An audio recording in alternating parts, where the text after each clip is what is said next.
Package Your Genius Academy's fall enrollment season is coming to a close. If you are interested in learning how to clarify the gift that you have to offer the world, or at least the current stage of that gift, clarify what it is and how to message that gift and communicate what you have to share and offer to other people, you'll want to learn more about Package Your Genius Academy. Welcome to Package Your Genius. I'm your host, Amanda Miller Littlejohn.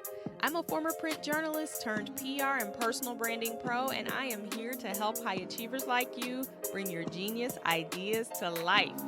Whatever gift you have to give the world, I want to be a catalyst for your next genius move.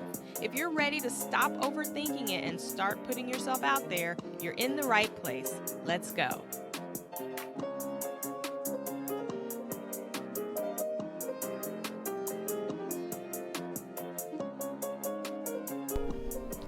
I am guilty of feeling as though who I am and what I can do is set in stone. A big part of my work is helping people figure out who they are, and a lot of times that's based on their past, the patterns that I see, what their actions have taught them, and what I can see through the pattern of their past actions. But also, of course, where they've been energized in the past and where they seem to naturally gravitate. But I think one of the challenges of looking so much into the past for how people have been is that, at least for me personally, I start to believe the story that I have created about myself, whether that is good or bad. So a good story I've created about myself that's been proven time and time again is I am a creative person. I am a highly intelligent person. I am a thoughtful person who is able to connect the dots quickly. So that's a story that serves me. It's amazing, right? And it's based on evidence from my past. But recently, I got some insight into myself, and maybe it's because I'm growing older, my circumstances have changed, I don't know. But it made me think that if I was having this aha moment about something that I had kind of decided about myself for so long, maybe you are making this same mistake. So I've mentioned before that even though I'm from Tennessee, where we pretty much learn to drive as soon as possible. Everyone has a car. You get your license on your 16th birthday. Most of my friends got their learner's permit on their 15th birthday, and it's a whole rite of passage. I remember my mom picking me up after she got off work on my birthday, because my birthday's in the summer, and taking me to the DMV to take the test on my birthday. So this is not something that could wait a day or two or a week. Literally the day you turn 16 in Tennessee, you go and get your driver's license because you really do need a car to get around. And so growing up, I learned how to drive. I learned how to drive a manual stick shift, and always felt pretty confident about my driving. I did have a pretty traumatic car accident, but it was in the city. So I wasn't on the highway. I was at an intersection, and someone ran the light as I was turning after my light turned green, and they hit me and totaled my car. And I was in, I think, the 11th grade or so. But that didn't shake me up too badly. I went on to continue driving, but when it came time for me to drive longer distances, I started to develop this anxiety for the road and for highway driving. And I remember driving from Tennessee to Washington, D.C., and trying to drive home from D.C. to Tennessee. And I did it a few times, but it was extremely stressful for me. And after doing that, I told myself I'm not a long distance driver. Now, at the time, I was driving a Volkswagen Beetle, so a tiny car, a fun to drive car, but not the best car for long road trips. It's really lightweight. It's great for getting around town, but not necessarily something for the open road. And so I would always feel overwhelmed on the interstate driving long distances and at really high speeds. I felt like, the big trucks couldn't really see me. I felt like when they passed me by, I was going to get blown off the road. And so it really started to shape how I saw myself as a driver. And as I got older and I changed vehicles, I never really let go of that idea. Became a mom and got the requisite, mom SUVs. And basically that's what I've been driving for the last 6 or 7 years. Well, 8 or 9 years, I guess, at this point. I'm on my third SUV. So, I tried to drive a few times in the past to do long trips just to see, okay, well, I want to go somewhere. I don't want to wait around on someone else to take me. It's not worth flying. And I actually want to drive. I like being on road trips because it gives me a chance to think. But I just kind of had bad experiences. Once again, like the trucks were overwhelming. I didn't feel like I could drive fast comfortably. It was just too stressful for me. And I told myself a story that I have road anxiety. I made up a whole diagnosis, right? I called it road anxiety, would tell people I had it, and just really avoided driving over a couple of hours at most. Well, recently, I was really motivated to take a long trip because I wanted to see my grandmother, and she lives in a part of the country that's really hard to get to without driving. And so when I made the decision to visit her, we kind of made the decision on the spur of the moment, grabbed the kids, packed us up, and we took off. And I said, you know what, if I have to split this trip up into, spend the night somewhere, gather myself, get my nerves together, and, take this 10-hour trip in 2 sections, I'll do that.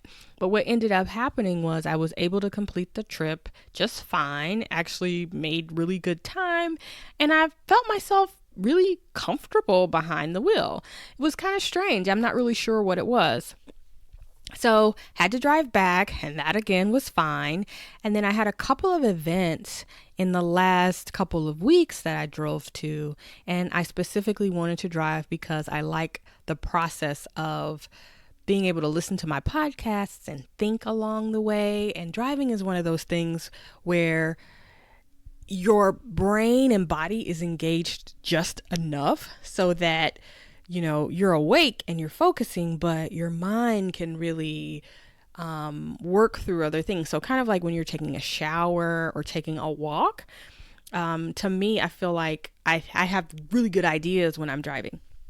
And so I was going to these 2 events, and I kind of wanted to be mobile and have my car with me because I was going to multiple cities in the span of about a week. But essentially, I ended up over the last 5 days, I have driven a total of about 15 hours. And I don't know how many hundreds of miles that was, but on the last leg of the trip that I drove, I realized I don't really have that sense of road anxiety anymore. And one of the things that I noticed was it may be because of my car. So I've had a couple of SUVs and I really, really liked them. But a couple of years ago, I got a BMW SUV. And I got the BMW because I liked, the make of the car. I liked the body of the car. But I also liked how it handled. And even though I didn't consider myself a road driver, it just felt good to me and I felt like it was a good fit. And so on these last few trips, really seeing what the car can do made me feel a lot more comfortable behind the wheel and on the road. And it made me ponder that maybe this whole time that I've been making up a story about myself, telling myself that I'm not capable of doing this thing, I'm not capable of driving long distances because I have road anxiety, maybe I was just driving the wrong car. And so if you were to apply that to anything else in your life, are you telling yourself a story about yourself that's based on the environment that you are in, the people that are around you, the media and words and affirmations or lack of affirmations that you're receiving, the fact that you are in an environment that serves or does not serve you? Maybe it's not you, and maybe it's the environment. Maybe it's the people. Maybe it's the job that you're in. If you don't feel creative, maybe it's because you haven't been put in a position to exercise your creative gifts. And if you were in a role that required you to do that, you would rise to the occasion. I'm just brainstorming here because I am telling you, 2 years ago, you could not have told me that I would have driven as much as I've driven in the last week and done it with confidence, comfort, and just a sense of mastery. Like I felt like normal for the first time. I honestly used to look at people who could just hop in the car and drive, 80 miles, 90 miles an hour down the highway for 5, 6, 7 hours at a time and just wonder, what do they have that I don't have? What's wrong with me? And the last couple of days have just been liberating and affirming and exciting because it truly does make me wonder, what else about myself have I been wrong about? And what changes can I make that can put myself in a position to thrive? So the vehicle is both literal and metaphorical. What other vehicles do I need to change? What other containers do I need to swap out so that I can thrive and flourish and get a different result? Maybe it's not me. Maybe the limitations I've put in my head are not real, but they are simply a function of the vehicle I am driving. So I hope that was helpful to you. I hope that it made you think about some of the things that you've told yourself, some of the things that you've told yourself that you can't do or you're not good at. I want you to reevaluate them because I am telling you, I'm living and learning in this moment, and I'm realizing that this whole narrative that I had was completely false. And who knows? Maybe tomorrow I'll try to take a road trip and suddenly this quote unquote road anxiety will come back, but it's gone. It hasn't been here for the last week, and I've driven so much in the last week, or so much more in the last week than I typically do drive. So let me know, what stories about yourself have you been telling yourself that you're willing to challenge? And what vehicle could you potentially swap out for one that serves you better and gets you down that road and where you're trying to go? As you know, our enrollment season for Package Your Genius Academy is open, but it's also coming to a close. So I feel like Package Your Genius Academy is an amazing vehicle to help you unlock the potential of your personal brand. So if you have been wondering how you can take all that you've learned and all that you've done and package that into a new paradigm for yourself, if you're ready to pivot from one job to another, or to one industry to another, or from working for an employer to working for yourself, you need to apply for the Academy. I'll let our results speak for themselves. We've had some amazing students come through our proverbial doors, and we're talking people launching completely new revenue streams in the span of 3 months, and then doubling, tripling their income in the span of just 1 year. So it's powerful what can happen when you decide to change your circumstances. And if I resonate with you and some of the stories of my students resonate with you, I hope you'll explore the container and the vehicle of the Academy to help you reach your goals. I'll see you next time. Bye.